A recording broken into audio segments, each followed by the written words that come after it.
Hello, friends. Welcome to our reading this week.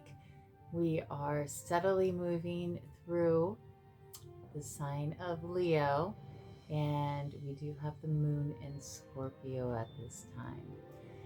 So, that combination can be pretty intense, pretty headstrong. We have the depths of the emotions, shadows, things that sometimes are hidden deep within our psyche coming up, fears coming up, possibly, and that solar light coming to a head with those and shining into those in kind of it's an indirect way, but forcing us to make decisions on how we're going to move through what's coming up from the depths in our emotions, um, our subconscious, things that may have been hidden that are coming to light. So I thought at first I was going to use my alchemy deck, and as soon as I pulled it out, I started looking at the cards and I was like, yeah, no, we're not going to do that. Things are heavy enough in the alchemical energy out and about and within. And though I'm sure it would have good navigation, I was like, we're going to do the wisdom of Avalon, um, and the priestess path, druid path, that Celtic wisdom. We're going to see what the cards were and the messages that wanted to come through in that filter, that theme. So the cards that first I'll show you. The book looks like this. Beautiful High Priestess on there.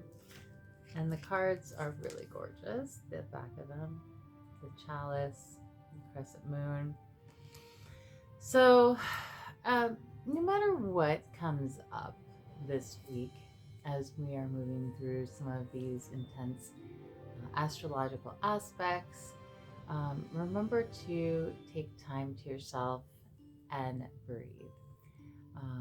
We just had Venus move into Cancer. So she is really looking for that place of nourishment and nurturing, being at home in her body, her emotions, her immediate world, those whom she is in interactions with in the home space and every day, those who are close to her. Make sure that you're paying special attention to your body and how you're nurturing it. Are you sleeping enough? Are you getting food, healthy food? What is it that may be needed at a deeper level within at this time? And she will be meeting up with Jupiter on, it's going to be Monday, the 12th. Look at this, or the 11th, Monday the 11th in the afternoon. See, it looks like, oh no, evening, 10:30 p.m. Pacific time. So much could be expanded at that time. Home, family, comforts, the flow in the home and family, emotions, deep emotions coming up, sensitivity, and also the psychic realm, because Cancer is a water sign and is ruled by the moon. So all of those could be expanded. Of course, Jupiter is not only the planet of expansion, growth, also wealth, abundance, prosperity, also jovialness, the idea of, oh, let's have more of this, more of that, more partying, or more, I don't know, whatever it is that the focus is. So making sure that that's in alignment and integrity with how you feel at home in yourself is the message that I feel is coming through. And knowing that you can also expand those beautiful creative feelings that could be coming up, those feelings of being at home, comfortability, in oneself as well. This may be a wonderful time to spend with loved ones, partner, friends, things that are near and dear to your heart as well. So even within the fiery aspects of the Sun in Leo, we will have that conjunction on the 11th. Mercury also goes direct earlier that day, although it will be only stationed direct and in its shadow period for a time. So just kind of a couple little tidbits. There are a lot of other things happening that week that are more on the challenging side astrologically. So it's better to take things slow this second week of August.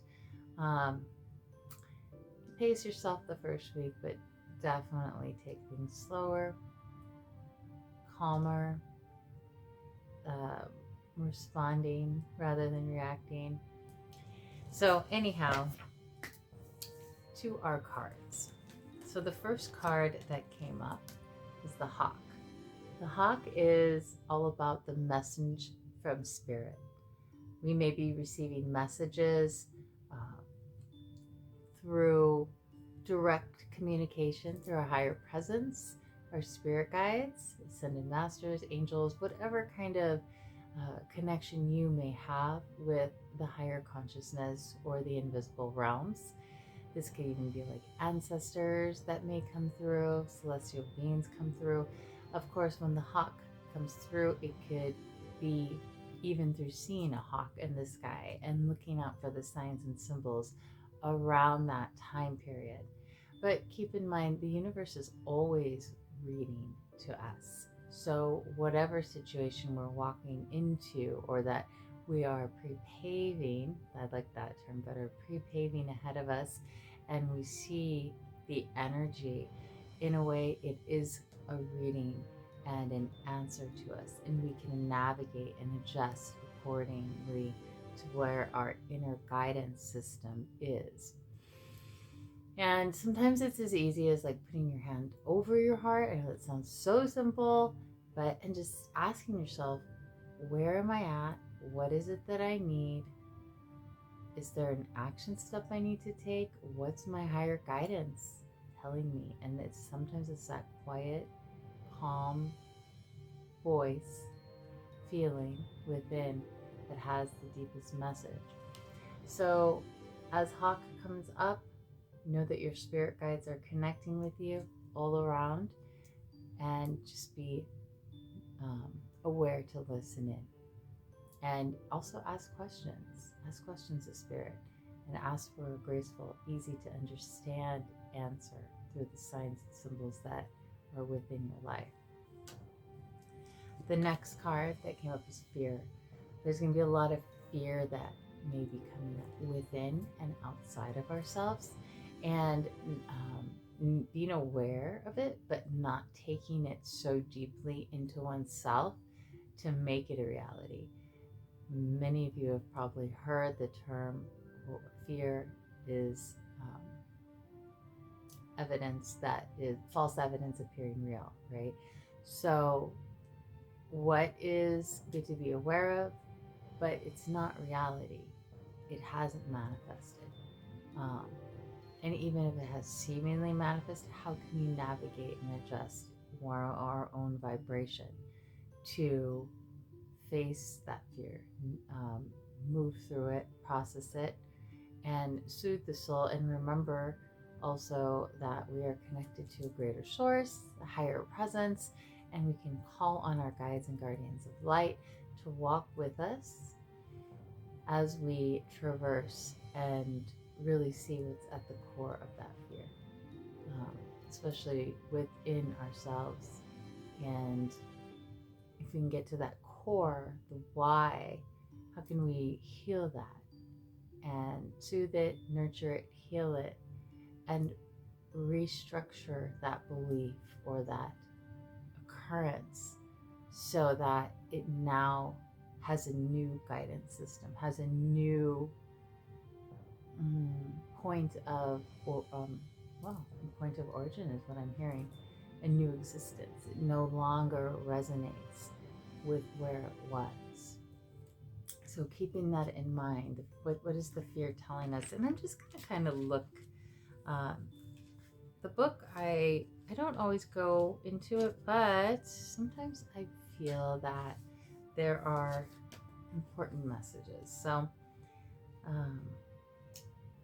let's see. Fear comes from the part of you that identifies with separation, division, and form.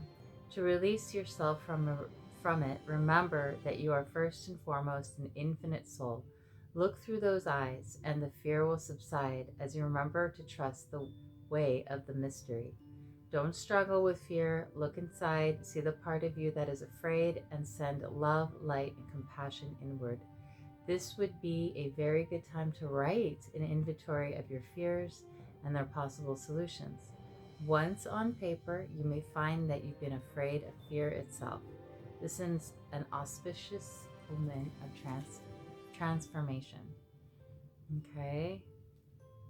So keep that in mind. And we are moving into that not full moon period, but the moon is waxing. So things are growing right now. So let us be aware of what we're thinking, what we're growing, what we're charging our body, our electromagnetic sphere with. And be cautious, be intentional. And then the next card is the Bard. And when I saw this card, I was like, learn how we can sing and dance our way through it and tell the stories that are joyful, jovial, and beneficial and expansive in our being, benevolent rather than the fear stories. How can we adjust our perspective? How can we get to the core and the origin of who we truly are and rediscover ourselves at a new level? And this is not only a rediscovering, but it's a choice to choose what we want to be, like getting to that origin and that alignment with our heart presence, and then choosing, well, what is it that I want to create? What is it that I want to unfold in the pathway of existence while I'm here on the planet? What is it that I want to bring to the table of life? What story am I telling? What do I need to release to let go of the old story? Maybe physical things carry a vibration of the present moment, that you got that object. And even though it may transform with you, it still carries that blueprint. And I believe you can transform things and you can let the energy go. But I also still kind of feel like it holds something of that time period.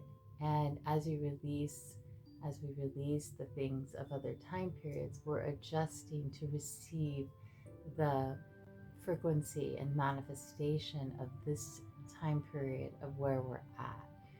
That's something I've been contemplating for a little while. I mean, something I know, but I've been contemplating at an even deeper level. So anyhow, as we let go of the old stories, we allow the new ones.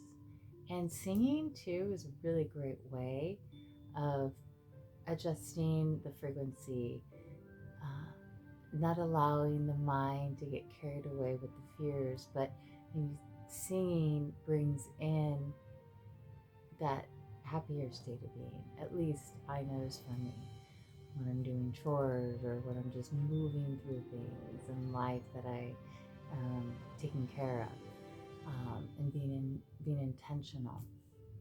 So anyways, it's late, so I'm a little tired, but I was like, I need to come on. I'm gonna do this. I wasn't just I wanted to. I feel like it's important, and I'm glad to. So I'm sending you so much love and blessings. And remember, if you'd like an astrological reading, I have those. I can go ahead and schedule one. I will do your natal chart and then what the current planets are transiting your chart at the time period of when we do the reading, and what if you have any questions about future energies and how it will be adjusting or hitting your chart, we can look at that and different timelines. Also tarot oracle, and then if you're interested in like a guided meditations, chakra clearings, learning about ascended masters, archangels, crystals, herbs, all those beautiful things, let me know, because I do specialize in different areas and love to dive deeper, especially if you have certain requests. So I like to dive into the specialty and how we can utilize it in our daily life. So for the betterment of our lives and the world, right? So send you so much love, so much blessings, and I'll talk to you later.